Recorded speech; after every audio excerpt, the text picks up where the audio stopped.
ਇੱਥੇ ਰੌਲਾ ਪਾਉਣ ਦੀ ਬਜਾਏ ਘਰ ਘਰ ਸੜਕ ਸੜਕ ਲੋਕਾਂ ਨੂੰ ਸਮਝਾਈਏ, ਲੋਕਾਂ ਨੂੰ ਟੋਕੀਏ ਵੀ ਮਾਸਕ ਡਾਲੋ, ਲੋਕਾਂ ਨੂੰ ਕਹੀਏ ਵੀ ਦੂਰ ਦੂਰ ਰਹੋ, ਨਾ ਕਿ ਉਹਨਾਂ ਨੂੰ ਇਕੱਠੇ ਕਰਕੇ ਇੱਕ ਜਗ੍ਹਾ ਤੇ ਨਾਅਰੇ ਲਾ ਕੇ। ਇਹ ਡਰਾਮੇਬਾਜ਼ੀ ਦਾ ਇਹ ਟਾਈਮ ਨਹੀਂ।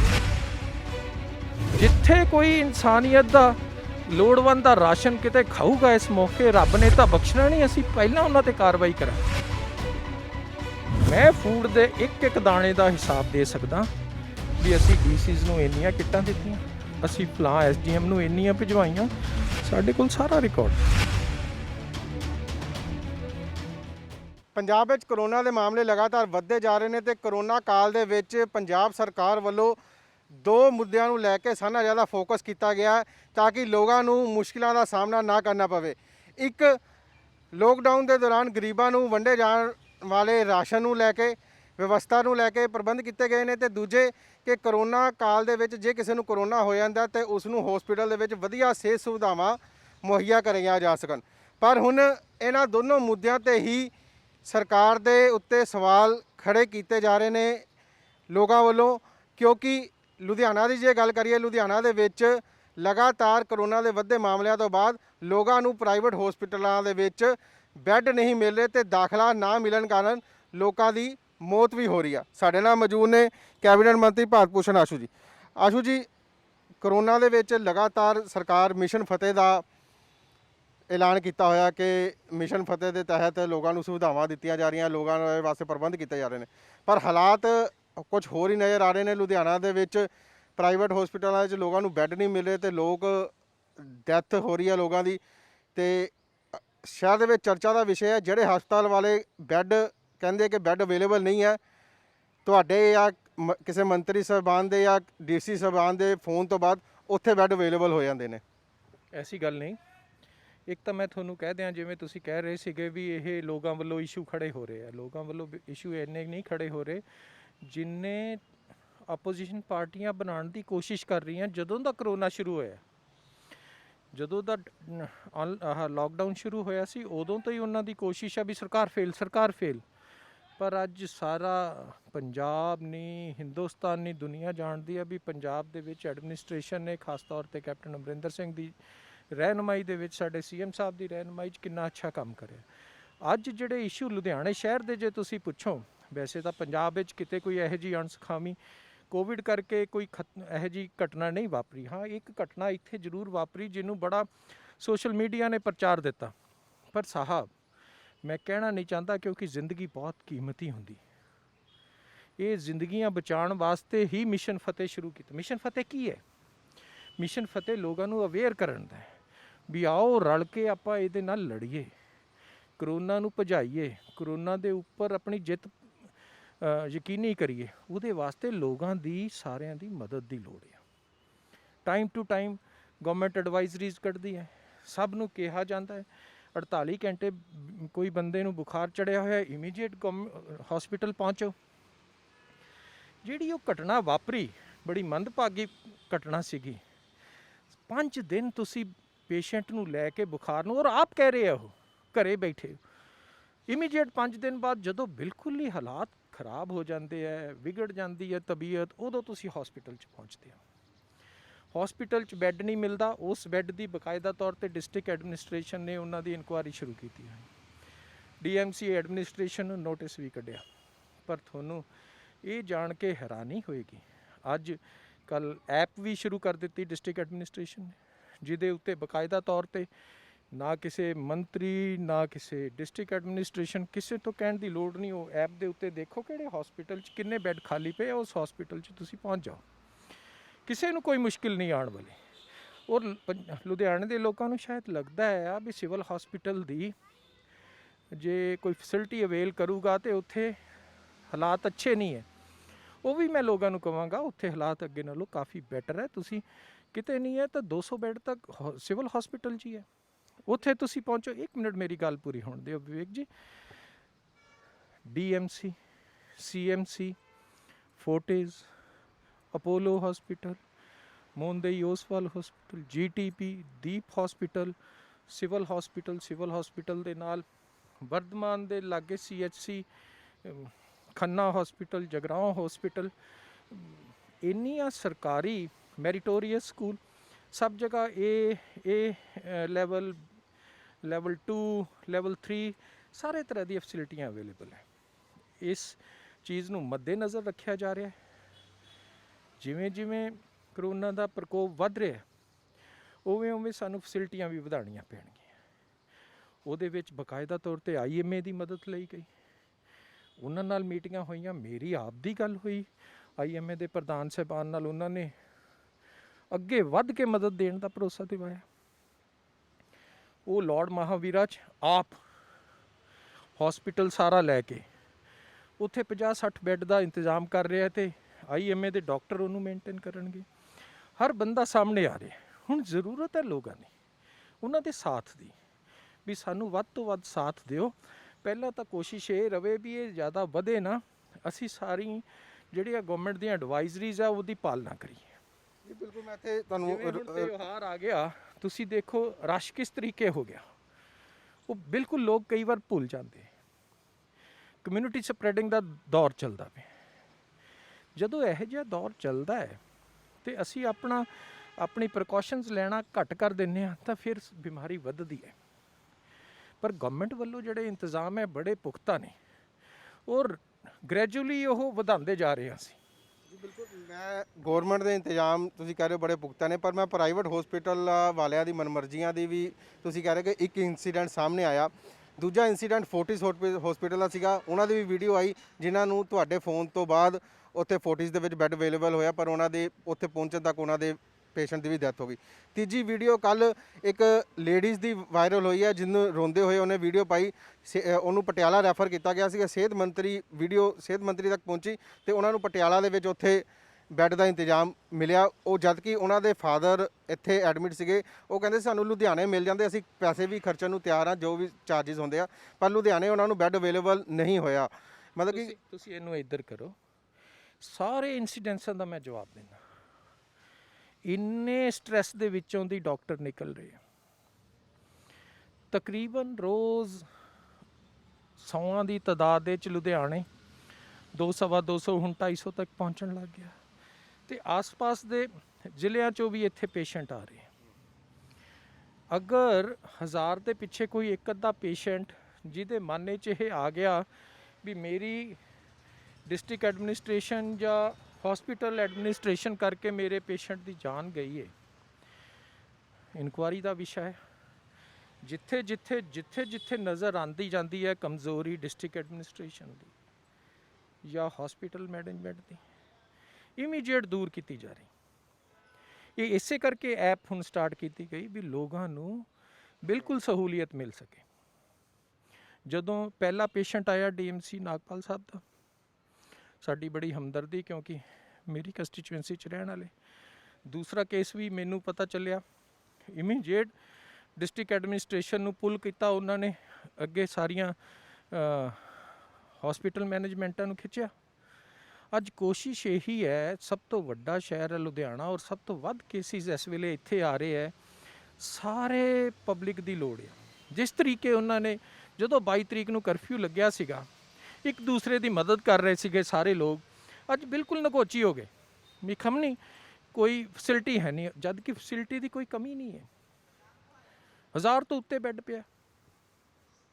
ਅਸੀਂ ਜਿਵੇਂ ਪੇਸ਼ੈਂਟ ਆਉਂਦੇ ਆ, ਜੇ ਮਾਈਲਡ ਸਿੰਪਟੋਮੈਟਿਕ ਹੈ ਉਹਨਾਂ ਨੂੰ ਘਰੇ ਭੇਜ ਰਹੇ। ਲੈਵਲ 3 ਦੇ ਜਿਹੜੇ ICU ਵਾਲੇ ਜਾਂ ਵੈਂਟੀਲੇਟਰ ਵਾਲੇ, ਉਹਨਾਂ ਦੀ ਵੀ ਫੈਸਿਲਿਟੀ ਵਧਾਈ ਜਾ ਰਹੀ ਆ ਬਕਾਇਦਾ ਤੌਰ ਤੇ। NGOs ਅੱਗੇ ਆਈਆਂ, ਪਾਵਾ ਸਾਹਿਬ, ਮੈਡਮ ਮ੍ਰਿਦੁਲਾ ਜੈਨ, ਫਿੰਡੋਕ ਵਾਲੇ ਹੇਮੰਤ ਜੀ, ਕਾਫੀਆਂ ਨੇ ਆਪਣੇ ਆਪ ਨੂੰ ਅੱਗੇ ਕਰਿਆ ਵੀ ਤੁਸੀਂ ਦੱਸੋ ਸਾਨੂੰ ਕਿਤੇ ਜ਼ਰੂਰਤ ਹੈ, ਜਿੱਥੇ ਐਡਮਿਨਿਸਟ੍ਰੇਸ਼ਨ ਨੂੰ ਅਸੀਂ ਇਮੀਡੀਏਟ ਤੁਹਾਨੂੰ ਫਾਈਨੈਂਸਿਸ ਪੰਪ ਇਨ ਕਰਨ ਨੂੰ ਤਿਆਰ। ਕੋਈ ਸਮਾਨ ਚਾਹੀਦਾ ਹੈ, ਕੋਈ ਵੈਂਟੀਲੇਟਰ ਚਾਹੀਦੇ ਹੈ, ਅਸੀਂ ਤੁਹਾਨੂੰ ਦੇਣ ਨੂੰ ਤਿਆਰ। ਤੁਹਾਨੂੰ ਈਵਨ ਲੌਜਿਸਟਿਕ ਸਪੋਰਟ ਚਾਹੀਦੀ, ਤੁਹਾਨੂੰ ਡਾਕਟਰਸ ਚਾਹੀਦੇ, ਅਸੀਂ ਹਾਇਰ ਕਰਕੇ ਉਹਨਾਂ ਦੀ ਤਨਖਾਹ ਬੀਅਰ ਕਰਨ ਨੂੰ ਤੀ। ਲੋਕ ਜਿਸ ਤਰੀਕੇ ਹੁਣ ਇਹਦਾ ਪ੍ਰਕੋਪ ਵੱਧ ਰਿਹਾ, ਉਸ ਤਰੀਕੇ ਖੁੱਲ੍ਹੇ ਦਿਲ ਨਾਲ ਸਾਹਮਣੇ ਆ ਰਹੇ ਆ। ਡਿਸਟ੍ਰਿਕਟ ਐਡਮਿਨਿਸਟ੍ਰੇਸ਼ਨ ਨਾਲ, ਪੋਲੀਟੀਕਲ ਬੰਦਿਆਂ ਨਾਲ ਬਿਲਕੁਲ ਟਾਈ ਅਪ ਕਰਕੇ ਉਵੇਂ ਹੀ ਸਪੋਰਟ ਕਰਨ ਨੂੰ ਤਿਆਰ ਆ। ਹੁਣ ਬੜੇ ਸਮਝਦਾਰ ਨੇ। ਜਦੋਂ ਜ਼ਰੂਰਤ ਸੀਗੀ ਗੋਸ਼ਾ ਜੀ ਨੇ ਬੜੀ ਮਦਦ ਕੀਤੀ ਇਨਸਾਨੀਅਤ ਦੀ। ਹੁਣ ਨਾਅਰੇਬਾਜ਼ੀ ਕਰਨ ਨਾਲ ਕੁਛ ਨਹੀਂ ਹੋਣਾ।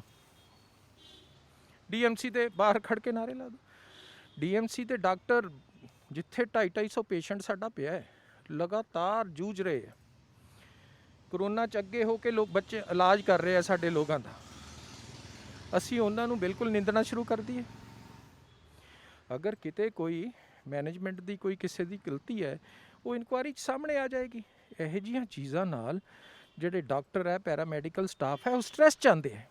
ਔਰ ਅੱਜ ਦੀ ਤਰੀਕ 'ਚ ਉਹਨਾਂ ਨੂੰ ਮਿਸ਼ਨ ਫਤਿਹ ਜਿਵੇਂ ਲੋਕਾਂ ਨੂੰ ਅਵੇਅਰ ਕਰਕੇ, ਲੋਕਾਂ ਨੂੰ ਬੂਸਟ ਕਰਕੇ, ਉਹਨਾਂ ਦਾ ਮੋਰਲ ਹਾਈ ਕਰਕੇ ਅੱਗੇ ਇਸ ਲੜਾਈ 'ਚ ਸ਼ਾਮਲ ਕਰਨ ਦਾ ਤਰੀਕਾ ਹੈ। ਸਾਨੂੰ ਲੋੜ ਆ ਇਹਨਾਂ ਸਾਰਿਆਂ ਨੂੰ, ਇਹਨਾਂ ਦਾ ਮੋਰਲ ਬੂਸਟ ਕਰੀਏ, ਤਕੜਿਆਂ ਕਰੀਏ। ਔਰ ਸਭ ਤੋਂ ਜ਼ਿਆਦਾ ਜ਼ਰੂਰੀ ਹੈ ਇੱਥੇ ਰੌਲਾ ਪਾਉਣ ਦੀ ਬਜਾਏ ਘਰ ਘਰ, ਸੜਕ ਸੜਕ ਲੋਕਾਂ ਨੂੰ ਸਮਝਾਈਏ, ਲੋਕਾਂ ਨੂੰ ਟੋਕੀਏ ਵੀ ਮਾਸਕ ਡਾਲੋ, ਲੋਕਾਂ ਨੂੰ ਕਹੀਏ ਵੀ ਦੂਰ ਦੂਰ ਰਹੋ, ਨਾ ਕਿ ਉਹਨਾਂ ਨੂੰ ਇਕੱਠੇ ਕਰਕੇ ਇੱਕ ਜਗ੍ਹਾ ਤੇ ਨਾਅਰੇ ਲਾ ਕੇ। ਇਹ ਡਰਾਮੇਬਾਜ਼ੀ ਦਾ ਇਹ ਟਾਈਮ ਨਹੀਂ। ਬਿਲਕੁਲ ਤੁਸੀਂ ਕਿਹਾ ਕਿ ਮਿਸ਼ਨ ਫਤਿਹ ਦੇ ਵਿੱਚ ਲੋਕਾਂ ਦੇ ਸਹਿਯੋਗ ਦੀ ਲੋੜ ਹੈ, ਲੋਕਾਂ ਨੂੰ ਜਾਗਰੂਕ ਕਰਨ ਦੀ ਲੋੜ ਹੈ। ਵਿਰੋਧੀ ਪਾਰਟੀਆਂ ਦੀ ਗੱਲ ਕੀਤੀ, ਗੁਰਦੀਪ ਗੋਸ਼ੇ ਦੀ ਗੱਲ ਕੀਤੀ ਜਾਂ ਹੋਰ ਵਿਰੋਧੀ ਪਾਰਟੀਆਂ ਦੀ ਗੱਲ ਕੀਤੀ। ਵਿਰੋਧੀ ਪਾਰਟੀਆਂ ਲਗਾਤਾਰ ਕਹਿ ਰਹੀਆਂ ਕਿ ਸਰਕਾਰ ਦਾ ਜਿਹੜਾ ਮਿਸ਼ਨ ਫਤਿਹ ਆ ਬਿਲਕੁਲ ਫੇਲ ਹੋਇਆ ਵਾ। ਸਰਬਜੀਤ ਕੌਰ ਮਾਨੂਕੇ ਕੱਲ ਸਿਵਲ ਸਰਜਨ ਸਾਹਿਬ ਨੂੰ ਮਿਲ ਕੇ ਗਏ ਆ, ਉਹਨਾਂ ਦਾ ਕਹਿਣਾ ਕਿ ਮਿਸ਼ਨ ਫਤਿਹ ਫੇਲ ਹੋਇਆ ਵਾ। ਸਰਕਾਰ ਜਿਹੜੀ ਆ ਵਿਰੋਧੀ ਪਾਰਟੀਆਂ ਦੀ ਆਵਾਜ਼ ਦਬਾਉਣ ਵਾਸਤੇ ਇਸ ਤਰ੍ਹਾਂ ਦੇ ਹੱਥਕੰਡੇ ਅਪਣਾ ਰਹੀ ਹੈ, ਉਹਨਾਂ ਦੇ FIR ਕੀਤੀ ਜਾ ਰਹੀਆਂ ਵਾ ਤਾਂ ਕਿ ਲੋਕ ਇਕੱਠੇ ਹੋ ਕੇ ਕੋਈ ਵਿਰੋਧ ਨਾ ਕਰਨ, ਜਦ ਕਿ ਸਰਕਾਰ ਦੇ ਆਪਣੇ ਨੁਮਾਇੰਦਿਆਂ ਦੇ ਪ੍ਰੋਗਰਾਮਾਂ ਦੇ ਉੱਤੇ ਵੱਡੇ ਇਕੱਠ ਦੇਖਣ ਨੂੰ ਮਿਲਦੇ ਨੇ। ਵਿਵੇਕ ਜੀ, ਇਹ ਇੱਕ ਨਾ ਬਣ ਗਈ ਹੈ ਫੈਸ਼ਨ ਵੀ ਅਸੀਂ ਨਿੰਦੀ ਚੱਲੀਏ, ਉਹਨਾਂ ਦਾ ਕੰਮ ਆ। ਅਪੋਜੀਸ਼ਨ ਜਿੱਥੇ ਨਹੀਂ ਹੈ ਉੱਥੇ ਤਾਂ ਸਰਕਾਰਾਂ ਫੇਲ ਹੋ ਜਾਂਦੀਆਂ। ਕੋਈ ਵਿਸਲ ਬਲੋਅਰ ਚਾਹੀਦਾ, ਐਡਮਿਨਿਸਟ੍ਰੇਸ਼ਨ ਨੂੰ ਗਲਤੀਆਂ, ਉਹਦਾ ਤਰੀਕਾ ਆ। ਅੱਜ ਦੀ ਤਰੀਕ 'ਚ ਜਦੋਂ ਇਹ ਜੰਗ ਹੈ, ਸਾਰੇ ਕਹੀ ਜਾਂਦੇ ਅਸੀਂ ਇਕੱਠੇ ਹੋ ਕੇ ਲੜਾਂਗੇ, ਫਿਰ ਦੱਸੋ ਵੀ ਆਹ ਗਲਤੀ ਹੈ। ਉੱਥੇ ਚੀਖਾ ਮਾਰ ਕੇ ਡਰਾਮਾ ਨਾ ਕਰੋ। ਤੁਹਾਡਾ ਚੈਨਲ ਹੈ, ਸਾਰੇ ਪਲੇਟਫਾਰਮ ਨੇ, ਉੱਥੇ ਸਿੰਪਲ ਕਹਿ ਦਿਓ ਵੀ ਉੱਥੇ ਗਲਤੀ ਹੈ, DC ਸਾਹਿਬ ਇਹਨੂੰ ਸੁਧਾਰੋ। ਉੱਥੇ ਗਲਤੀ ਹੈ, DC ਨਹੀਂ ਕਰਦਾ, ਉੱਪਰ CM ਸਾਹਿਬ ਬੈਠੇ ਨੇ, ਮੰਤਰੀ ਲੋਕ ਬੈਠੇ ਨੇ, ਉਹਨਾਂ ਨੂੰ ਦੱਸੋ। ਇਹ ਤਰੀਕਾ ਹੈ, ਇਹ ਹੁੰਦਾ ਇਕੱਠੇ ਹੋ ਕੇ ਲੜਾਈ। ਹਰ ਚੀਜ਼, ਹਰ ਘਰ, ਹਰ ਇੰਸਟੀਟਿਊਸ਼ਨ 'ਚ ਕੁਛ ਨਾ ਕੁਛ ਗਲਤ ਹੁੰਦਾ ਹੈ। ਆਪੋਜੀਸ਼ਨ ਦਾ ਆ ਵੀ ਢੰਗ ਹੈ, ਜੇ ਰਲ ਕੇ ਲੜਨਾ ਤੇ ਆਓ ਆਪਾਂ ਇਕੱਠੇ ਹੋ ਕੇ ਇਹਨਾਂ ਗਲਤੀਆਂ ਨੂੰ ਦੂਰ ਕਰੀਏ। ਇਹੀ ਗੋਸ਼ਾ ਜੀ ਸੀਗੇ ਜਿਹੜੇ ਦੁੱਧ ਵੀ ਦੇ ਰਹੇ ਸੀਗੇ ਤੇ ਜਿਹੜੇ ਰਾਸ਼ਨ ਵੀ ਪਹੁੰਚਾ ਰਹੇ ਸੀਗੇ। ਤੇ ਹੁਣ ਉਹ ਜਿਹੜੇ ਬੰਦਿਆਂ ਨੂੰ ਹਸਪੀਟਲ 'ਚ ਨਹੀਂ ਮਿਲਦੇ ਬੈੱਡਸ, ਉਹਨਾਂ ਨੂੰ ਆਪ ਕਹਿ ਦੇਣ ਲਿਆਓ ਮੈਂ ਬੈੱਡ ਦਿਲਵਾਣਾ। ਤੇ ਡਰਾਮੇ ਦੀ ਕੀ ਲੋੜ ਹੈ? ਮੈਡਮ ਮਾਣੂਕੇ ਨੂੰ ਜੇ ਜਗਰਾਵਾਂ 'ਚ ਕੋਈ ਪ੍ਰੋਬਲਮ ਲੱਗ ਰਹੀ ਹੈ ਤਾਂ ਇਮੀਡੀਏਟ ਦੱਸਣ। ਸਿਰਫ ਆਹੀ ਗੱਲ ਆ ਵੀ ਰਲ ਕੇ ਲੜਨਾ ਹੈ ਕਿ ਬਿਲਕੁਲ ਪੋਲੀਟੀਕਲ ਮਾਈਲੇਜ ਲੈਣੀ ਹੈ। ਕੈਪਟਨ ਸਾਹਿਬ ਕੋਈ ਮਾਈਲੇਜ ਲੈ ਰਹੇ ਆ? ਉਹ ਇਸ ਵੇਲੇ ਸੇਵਾ ਕਰ ਰਹੇ। ਜੀ ਬਿਲਕੁਲ, ਤੁਹਾਡੇ ਕਹਿਣ ਦਾ ਮਤਲਬ ਕਿ ਇਸ ਟਾਈਮ ਰਾਜਨੀਤੀ ਕਰਨ ਦਾ ਟਾਈਮ ਨਹੀਂ ਹੈ। ਪਰ ਦੂਸਰੇ ਮੁੱਦੇ ਦੀ ਗੱਲ ਕਰਾਂ ਕਿ ਲੋਕਡਾਊਨ ਦੇ ਦੌਰਾਨ ਗਰੀਬ ਲੋਕਾਂ ਨੂੰ ਰਾਸ਼ਨ ਮੁਹੱਈਆ ਕਰਾਉਣ ਵਾਸਤੇ ਜਿਹੜੇ ਪੈਕਟ ਵੰਡੇ ਗਏ, 24,70,000 ਦੇ ਕਰੀਬ ਪੈਕਟ ਦੀ ਡਿਸਟ੍ਰੀਬਿਊਸ਼ਨ ਦੀ ਗੱਲ ਕੀਤੀ। ਵਿਵੇਕ ਜੀ ਮੈਂ ਆ ਜਾਓ, ਠੀਕ ਹੈ, ਤੁਸੀਂ ਇੱਕ ਅਖਬਾਰ 'ਚ ਉਹਨੂੰ ਪੜ੍ਹ ਕੇ ਉਹ ਡਾਟੇ ਕਰਨ ਲੱਗ ਗਿਆ। ਇਹ ਡਾਟਾ ਹੀ ਕਿਤੇ ਨਹੀਂ ਹੈ, ਕੋਈ ਡਾਟਾ ਹੀ ਨਹੀਂ ਹੈ। ਇਹ 24 ਲੱਖ ਦਾ ਪੈਕਟ ਨਾਂ ਦੀ ਕੋਈ ਚੀਜ਼ ਨਹੀਂ ਹੈ। 17 ਲੱਖ ਦੇ ਕਰੀਬ ਪੈਕਟ ਬਣਿਆ, ਜਿਹੜਾ CM ਸਾਹਿਬ ਦੀ ਫੋਟੋ ਵਾਲਾ CM ਸਾਹਿਬ ਨੇ ਪਹਿਲਾਂ ਸਭ ਤੋਂ ਅਨਾਊਂਸ ਕਰਿਆ ਸੀਗਾ। ਆਤਮ ਨਿਰਭਰ ਵਾਲਾ ਜਿਹੜਾ ਪੈਕਟ ਸੀਗਾ ਉਹ 14 ਲੱਖ ਬਣਿਆ, ਉਹ ਹਲੇ ਵੰਡਿਆ ਜਾ ਰਿਹਾ। ਪਹਿਲਾਂ ਅਸੀਂ ਵੰਡ ਚੁੱਕੇ ਹਾਂ, ਸਾਰਾ ਵੰਡਿਆ ਗਿਆ, ਤੁਸੀਂ ਵੀ ਜਾਣਦੇ ਹੋ। ਇੰਨੀ ਉਦੋਂ ਵੀ ਇਹ ਕਿਹਾ ਜਾਣਦੇ ਆ ਕਾਂਗਰਸੀ ਵੰਡ ਕੇ। 1905 ਦੇ ਉੱਤੇ ਸਾਰਿਆਂ ਦੀ ਐਂਟਰੀ ਹੁੰਦੀ ਸੀ, ਤੁਹਾਨੂੰ ਯਾਦ ਹੈ? ਉਸ ਤੋਂ ਬਾਅਦ ਜਿਹਦੀ ਐਂਟਰੀ ਹੁੰਦੀ ਸੀ ਉਹਨੂੰ ਮਿਲਦਾ ਸੀ ਥਾਣਿਆਂ ਦੇ ਥਰੂ। 1905 ਦੇ ਉੱਤੇ ਜਿਹੜੀ ਐਂਟਰੀ ਆ ਉਹ ਆਟੋਮੈਟਿਕ ਲਿਸਟ ਬਣੀ ਪਈ ਹੈ। ਜਿਹੜਾ 17 ਲੱਖ ਹੈ ਉਹ ਤਾਂ 1905 ਦੇ ਥਰੂ ਹੈ। ਫਿਰ ਕੁਛ 1905 ਤੋਂ ਬਾਅਦ ਡਿਸਟ੍ਰਿਕਟ ਲੈਵਲ 'ਤੇ ਲੋਕਾਂ ਨੇ ਆਪਣੇ ਟੈਲੀਫੋਨ ਨੰਬਰ DCs ਨੇ ਦਿੱਤੇ ਹੋਏ ਸੀਗੇ, ਉਹਨਾਂ ਦੇ ਉੱਤੇ ਡਿਮਾਂਡ ਆਉਂਦੀ ਸੀ ਤਾਂ ਉਹ ਲਿਖਿਆ ਜਾਂਦਾ ਸੀ ਤੇ ਉੱਥੇ ਰਾਸ਼ਨ ਪਹੁੰਚਾਇਆ ਜਾਂਦਾ ਸੀ ਵੈਰੀਫਾਈ ਕਰਕੇ। ਉਹ ਤਾਂ ਬਕਾਇਦਾ ਡਾਟੇ ਹੈ। ਇਹ ਪਤਾ ਨਹੀਂ ਕਿੱਥੋਂ ਨਿਕਲਿਆ, ਕੀ ਨਿਕਲਿਆ, ਮੈਨੂੰ ਕੁਛ ਨਹੀਂ ਪਤਾ। ਹੁਣ ਜਿਹੜਾ ਦੂਸਰਾ ਆਤਮ ਨਿਰਭਰ ਭਾਰਤ ਦੀ ਡਿਸਟ੍ਰੀਬਿਊਸ਼ਨ ਹੋ ਰਹੀ, ਇਹ ਡਿਸਟ੍ਰੀਬਿਊਸ਼ਨ ਬਕਾਇਦਾ ਤੌਰ 'ਤੇ ਆਧਾਰ ਕਾਰਡ ਨੰਬਰ ਲੈ ਕੇ, ਵੋਟਰ ਕਾਰਡ ਦਾ ਨੰਬਰ ਲੈ ਕੇ, ਲਿਖ ਕੇ ਚੈੱਕ ਕਰਕੇ ਵੀ ਇਹ ਬੈਨੀਫੀਸ਼ਰੀ NFSA ਦਾ ਹੈ ਤਾਂ ਨਹੀਂ, ਉਹਨੂੰ ਦਿੱਤੀ ਜਾ ਰਹੀ। ਔਰ ਆਲਮੋਸਟ 60% ਅਸੀਂ ਦਿੱਤੀ ਗਈ। ਅਗਲੇ 2 ਹਫ਼ਤਿਆਂ 'ਚ ਉਹ ਵੀ ਕੰਪਲੀਟ ਹੋ ਜਾਏਗੀ। ਤੀਸਰੀ ਡਿਸਟ੍ਰੀਬਿਊਸ਼ਨ ਜਿਹੜੀ ਉਸ ਮੌਕੇ ਤੇ SDRF ਦੇ ਵਿੱਚੋਂ DCs ਨੇ ਦਿੱਤੀ, ਉਹ ਸਾਰਾ DCs SDMਾਂ ਨੇ ਮੌਕੇ ਤੇ NGO ਨਾਲ ਰਲ ਕੇ ਵੰਡਿਆ। ਕਿਹੜੇ ਰਿਕਾਰਡ ਦੀ ਗੱਲ ਕਰਦੇ? ਚੌਥੀ ਡਿਸਟ੍ਰੀਬਿਊਸ਼ਨ ਜਿਹੜੀ NFSA ਦੀ ਆਪਦੀ ਸੀਗੀ, EPOS ਮਸ਼ੀਨਾਂ ਨਾਲ ਹੋਈ, ਜਿਹਦਾ ਪੋਰਟਲ ਸੈਂਟਰ 'ਚ ਚੱਲਦਾ ਹੈ। ਇੱਕ ਟ੍ਰਾਂਜੈਕਸ਼ਨ ਵੀ ਹੁੰਦੀ ਹੈ, ਇੱਕ ਫੈਮਿਲੀ ਨੂੰ ਵੀ ਰਾਸ਼ਨ ਦਿੱਤਾ ਜਾਂਦਾ। 4 ਬੋਰੀਆਂ ਦਿੱਤੀਆਂ, 4 ਬੋਰੀਆਂ ਗਡਾਊਨ 'ਚੋਂ ਲੈਸ ਹੋਣੀਆਂ, 4 ਬੋਰੀਆਂ ਹੀ ਵੰਡੀਆਂ ਗਈਆਂ, ਦਿੱਲੀ ਸ਼ੋਅ ਹੋ ਜਾਣੀਆਂ। ਪੰਜਵੀਂ ਡਿਸਟ੍ਰੀਬਿਊਸ਼ਨ ਪ੍ਰਧਾਨ ਮੰਤਰੀ ਗਰੀਬ ਕਲਿਆਣ ਅੰਨ ਯੋਜਨਾ ਦੀ, ਜਿਹੜੀ ਪ੍ਰਧਾਨ ਮੰਤਰੀ ਸਾਹਿਬ ਨੇ 3 ਮਹੀਨੇ ਦੀ ਕਣਕ ਤੇ ਕਿਲੋ ਦਾਲ ਪਰ ਫੈਮਿਲੀ ਨੂੰ ਦਿੱਤੀ ਸੀ। EPOS ਮਸ਼ੀਨ ਤੇ ਪੋਰਟਲ ਦੇ ਉੱਤੇ ਆਨਲਾਈਨ ਡਿਸਟ੍ਰੀਬਿਊਸ਼ਨ ਇੱਕ ਫੈਮਿਲੀ ਨੂੰ ਦਿੱਤੀ ਗਈ, ਉੱਪਰ ਵੀ ਸ਼ੋਅ ਹੋ ਰਹੀ ਹੈ, ਥੱਲੇ ਵੀ। ਕਿਹੜੇ ਡਾਟੇ ਦੀ ਗੱਲ ਕਰਦੇ ਆ? ਹਰ ਡਾਟਾ, 1 ਮਿੰਟ ਸੁਣ ਲਓ ਗੱਲ, ਇੱਕ ਕੋਈ ਇਸ਼ੂ ਚੱਕ ਕੇ ਕੋਸ਼ਿਸ਼ ਕੀਤੀ ਜਾਂਦੀ ਬਣਾਉਣ ਦੀ, ਉਹ ਇਸ਼ੂ ਬਣ ਨਹੀਂ ਜਾਂਦਾ, ਉਹਨੂੰ ਵੈਰੀਫਾਈ ਕਰਨਾ ਚਾਹੀਦਾ ਹੈ। ਇਸ ਮੌਕੇ ਤੇ ਲੋਕਾਂ 'ਚ ਭਰਮ ਫੈਲਾਣੇ, ਇਹ ਵੱਡਾ ਕਸੂਰ ਹੈ। ਇਸ ਤੋਂ ਵੱਡਾ ਕਸੂਰ ਨਹੀਂ ਹੋਣਾ। ਇਨਸਾਨੀਅਤ ਦੀ ਸੇਵਾ ਕਰਨੀ ਚਾਹੀਦੀ। ਮੈਡਮ ਮਾਣੂਕੇ ਨੇ ਕੋਈ ਇਸ਼ੂ ਲਿਆਂਦਾ, ਸਾਡਾ ਹੋਰ 1-2 ਜ਼ਿਲ੍ਹਿਆਂ 'ਚ ਇਸ਼ੂ ਆਏ, ਅਸੀਂ ਨਾਲ ਦੀ ਨਾਲ ਇਨਕੁਆਰੀਆਂ ਕਰਾ ਰਹੇ ਹਾਂ, ਸਸਪੈਂਸ਼ਨਾਂ ਕਰ ਰਹੇ ਹਾਂ। ਜਿੱਥੇ ਕੋਈ ਇਨਸਾਨੀਅਤ ਦਾ ਲੋੜਵੰਦ ਦਾ ਰਾਸ਼ਨ ਕਿਤੇ ਖਾਊਗਾ ਇਸ ਮੌਕੇ, ਰੱਬ ਨੇ ਤਾਂ ਬਖਸ਼ਣਾ ਨਹੀਂ, ਅਸੀਂ ਪਹਿਲਾਂ ਉਹਨਾਂ ਤੇ ਕਾਰਵਾਈ ਕਰਾਂਗੇ। ਪਰ ਅੱਜ ਤਾਈਂ ਕੋਈ ਇਹੋ ਜਿਹਾ ਡਾਟਾ 24 ਲੱਖ ਵਾਲਾ ਨਹੀਂ ਹੈ। ਪਤਾ ਨਹੀਂ ਕਿੱਥੋਂ ਨਿਕਲਿਆ, ਫੂਡ ਤੋਂ ਗਿਆ ਨਹੀਂ। ਫੂਡ ਡਿਪਾਰਟਮੈਂਟ ਤੋਂ ਡਿਟੇਲ ਲੈ ਲਓ, ਹਰ ਚੀਜ਼ ਦੀ ਡਿਟੇਲ ਅਵੇਲੇਬਲ ਹੈ, ਕਿਉਂਕਿ ਅਸੀਂ ਇੱਕ ਰਾਸ਼ਨ ਦਾ ਦਾਣਾ ਡਿਸਟ੍ਰਿਕਟ ਐਡਮਿਨਿਸਟ੍ਰੇਸ਼ਨ 'ਚ DCਆਂ ਰਾਹੀਂ SDMਾਂ ਰਾਹੀਂ ਵੰਡਿਆ ਹੈ। ਉਹਨਾਂ ਨੂੰ ਬਕਾਇਦਾ ਤੌਰ ਤੇ ਡਿਲੀਵਰੀ ਦੀ ਸਾਡੇ ਕੋਲ ਰਸੀਦ ਹੈ, ਤੇ ਉਹ ਵਿਚਾਰਿਆਂ ਨੇ ਕੋਵਿਡ ਦੇ ਦੌਰਾਨ ਅੱਗੇ ਹੋ ਕੇ ਰਾਸ਼ਨ ਵੰਡਿਆ। ਸੋ ਇਹ ਭਰਮ ਨੇ, ਕੋਈ ਇਹਦੇ 'ਚ ਸੱਚਾਈ ਨਹੀਂ ਹੈ। ਕੋਵਿਡ-19 ਦਾ ਜਿਹੜਾ ਕੰਟਰੋਲ ਰੂਮ ਇੰਚਾਰਜ ਨੇ ਰਾਹੁਲ ਤਿਵਾੜੀ, ਉਹਨਾਂ ਵੱਲੋਂ ਫਿਰ ਕਿਉਂ ਜਾਂਚ ਦੇ ਹੁਕਮ ਕਿਉਂ ਦਿੱਤੇ ਗਏ ਨੇ? ਉਹਨਾਂ ਦਾ ਕਹਿਣਾ ਕਿ ਹਾਂ ਵੀ ਕੁਝ ਅਣਗਹਿਲੀਆਂ ਸਾਹਮਣੇ ਆਈਆਂ ਵਾ, ਉਹਨਾਂ ਦਾ ਬਿਆਨ ਲੱਗਾ ਹੋਇਆ ਵਾ। ਫਿਰ ਇਸ ਚੀਜ਼ ਤੇ ਰਾਹੁਲ ਤਿਵਾੜੀ ਜੀ ਤੋਂ ਪੁੱਛੋ। ਮੈਂ ਫੂਡ ਦੇ ਇੱਕ ਦਾਣੇ ਦਾ ਹਿਸਾਬ ਦੇ ਸਕਦਾ ਵੀ ਅਸੀਂ DCs ਨੂੰ ਇੰਨੀਆਂ ਕਿੱਟਾਂ ਦਿੱਤੀਆਂ, ਅਸੀਂ ਫਲਾਂ SDM ਨੂੰ ਇੰਨੀਆਂ ਭਿਜਵਾਈਆਂ, ਸਾਡੇ ਕੋਲ ਸਾਰਾ ਰਿਕਾਰਡ ਹੈ। ਉਹ DCs ਨੇ ਜਿਹੜਾ 1905 ਰਾਹੀਂ ਜਾਂ ਦੂਸਰਾ ਸਾਰਾ ਰਿਕਾਰਡ ਦਿੱਤਾ ਹੋਇਆ। ਇਹ ਡਾਟਾ ਕਿੱਥੋਂ ਆਇਆ, ਕਿਵੇਂ ਦਿੱਤਾ ਗਿਆ, ਇਹ ਰਾਹੁਲ ਤਿਵਾੜੀ ਜੀ ਦੱਸਣਗੇ। ਪਰ ਮੈਂ ਸਰਕਾਰ ਵੱਲੋਂ ਤੁਹਾਨੂੰ ਓਨੈਸਟਲੀ ਸਾਰੇ ਡਾਟੇ ਵੀ ਪ੍ਰੋਵਾਈਡ ਕਰ ਸਕਦਾ ਵੀ ਇੱਕ ਦਾਣੇ ਦਾ ਹਿਸਾਬ ਹੈ ਫੂਡ ਡਿਪਾਰਟਮੈਂਟ ਕੋਲ।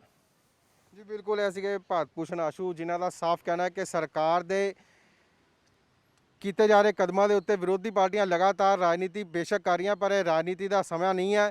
ਤੇ ਕਿਸੇ ਵੀ ਗੱਲ ਦੇ ਉੱਤੇ ਜੇ ਉਹਨਾਂ ਨੂੰ ਕੋਈ ਕਿੰਤੂ ਪਰੰਤੂ ਹੈ, ਸਾਡੇ ਕੋਲ ਆ ਕੇ ਸਿੱਧਾ ਉਹਨਾਂ ਨਾਲ ਸੰਪਰਕ ਕੀਤਾ ਜਾ ਸਕਦਾ, ਸਰਕਾਰ ਦੇ ਨੁਮਾਇੰਦਿਆਂ ਨਾਲ, ਪ੍ਰਸ਼ਾਸਨ ਦੇ ਨਾਲ, ਤੇ ਉਹਨਾਂ ਦੀ ਜਿਹੜੀ ਹੈਗੀ ਆ ਹਰ ਤਰ੍ਹਾਂ ਦੀ ਜਿਹੜੀ ਹੈਗੀ ਆ ਦੁਵਿਧਾ ਜਿਹੜੀ ਦੂਰ ਕੀਤੀ ਜਾਏਗੀ। ਤੇ ਦੂਜੀ ਰਾਸ਼ਨ ਵਿਤਰਨ ਨੂੰ ਲੈ ਕੇ ਕਿਸੇ ਤੇ ਵੀ ਤਰ੍ਹਾਂ ਦਾ ਜੋ ਡਾਟਾ ਅੱਜ ਕੱਲ੍ਹ ਅਖਬਾਰਾਂ ਦੀਆਂ ਸੁਰਖੀਆਂ ਬਣਿਆ ਹੋਇਆ ਵਾ, ਉਸ ਤਰ੍ਹਾਂ ਦਾ ਕੋਈ ਵੀ ਡਾਟਾ ਅਵੇਲੇਬਲ ਨਹੀਂ ਕੀਤਾ ਗਿਆ। ਤੇ ਜਿਹੜਾ ਡਾਟਾ ਰਾਸ਼ਨ ਵਿਤਰਨ ਨੂੰ ਲੈ ਕੇ ਉਪਲਬਧ ਹੈ, ਉਸ ਦੀ ਇੱਕ ਦੀ ਜਾਣਕਾਰੀ ਉਹਨਾਂ ਦੇ ਡਿਪਾਰਟਮੈਂਟ ਕੋਲੋਂ ਮੌਜੂਦ ਹੈ। ਕੋਈ ਵੀ ਉਸ ਡਾਟੇ ਦੀ ਜਾਣਕਾਰੀ ਲੈ ਸਕਦਾ। ਇਸ ਦੇ ਵਿੱਚ ਕਿਸੇ ਵੀ ਤਰ੍ਹਾਂ ਦੀ ਕੋਈ ਵੀ ਜਿਹੜੀ ਹੈਗੀ ਆ ਅਣਗਹਿਲੀ ਨਹੀਂ ਕੀਤੀ ਗਈ, ਤੇ ਹਰ ਇੱਕ ਪੈਕਟ ਜੋ ਵੰਡਿਆ ਗਿਆ ਉਸ ਦਾ ਡਾਟਾ ਸਰਕਾਰ ਦੇ ਕੋਲੋਂ ਉਪਲਬਧ ਹੈ। ਕਿਸੇ ਵੀ ਤਰ੍ਹਾਂ ਦਾ ਇਸ ਦੇ ਵਿੱਚ ਕੋਈ ਘੁਟਾਲਾ ਜਾਂ ਅਪਡੇਟ ਦੀ ਕਮੀ ਨਹੀਂ ਹੈ। ਵੱਡੇ ਜਿਹੜੇ ਸਵਾਲ ਉੱਠ ਰਹੇ ਸੀਗੇ ਰਾਸ਼ਨ ਵਿਤਰਨ ਨੂੰ ਲੈ ਕੇ, ਉਹਨਾਂ ਦਾ ਸਿੱਧਾ ਸਵਾਲ ਭਾਰਤ ਭੂਸ਼ਣ ਆਸ਼ੂ ਕੈਬਨਿਟ ਮੰਤਰੀ ਵੱਲੋਂ ਲੋਕਾਂ ਨੂੰ ਦੇਣ ਦੀ ਕੋਸ਼ਿਸ਼ ਕੀਤੀ ਗਈ ਹੈ। कैमरामैन रोहित दे नाल वेकटा, दैनिक सवेरा टीवी लुधियाना। क्या आप है परेशान? क्या आपकी समस्या का हल नहीं हो पा रहा? तो निराश ना हो।